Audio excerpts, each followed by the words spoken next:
There's a bridge across the river from Plymouth to Saltash, and I wish that I were crossing now.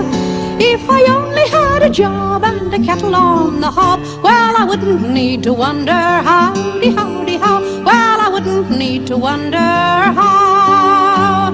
Take me, drive me, carry me, fly me, I don't care how I go. I only want to know that I'm heading for the river, heading for the river, heading for the river Tamar. The bridge is designed as a suspension bridge, but at first sight it looks nothing like a suspension bridge. The suspension is engineered exactly the same as the bridge that Brunel designed at Clifton. It is suspended not from cable but from chains, and at Clifton you can walk across the bridge and examine the links of the chain at first hand. The chains at Clifton and Saltash are identical. In fact, to maintain progress at Saltash, chains which were destined for Clifton were rerouted to Saltash. So why do these bridges look so different? Well, at Clifton the design is conventional and the piers are anchored to the land. Without this anchoring, the piers would collapse under the weight of the bridge. At Saltash, the piers couldn't be anchored to the land because the land is too far away. Brunel's solution was to counterbalance the pull of the suspension by the push of those tubes. The whole unit is called a truss, and it takes 2 trusses to span the river.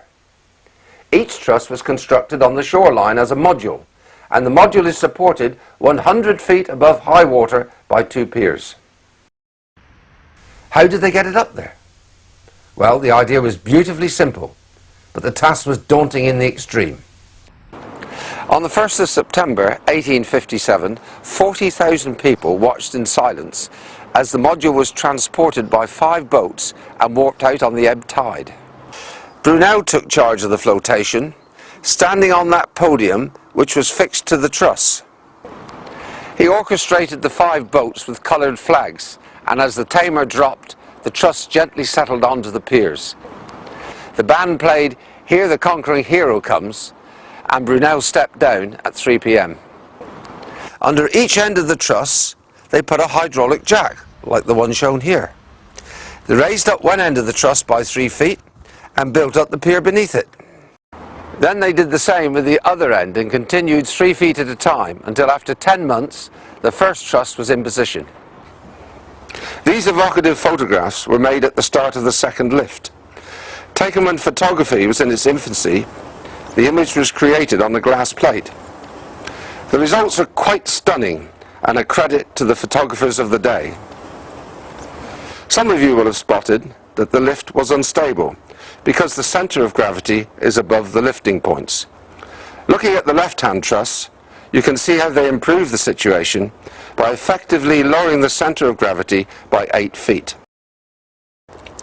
The bridge was opened in May 1859 by Queen Victoria's husband, Prince Albert, and the Illustrated London News carried this portrait of the event. One of the children present on the platform was the grandmother of Norman Ashe.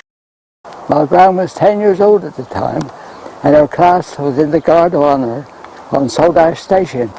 They waved little Union Jacks and chanted, "Chick, chick, here I say, Saltash Bridge is open today." And she told me that the naughty boys were lad, all the people in Saltash town hope the bee don't fall down. Of course, no one swore at home. The men respected it, and the women wouldn't stand for it. And even in the 1940s, people wouldn't say the B word in full. And they still said the B did this and the B did that. But it's very different now. Brunel did not attend the official opening ceremony as his health was failing rapidly. Later in the month, they brought him to see the bridge, lying on a couch, specially fitted to a platform truck. From this position, he was able to see his magnificent creation passing overhead as the truck was pulled across the bridge by a steam locomotive.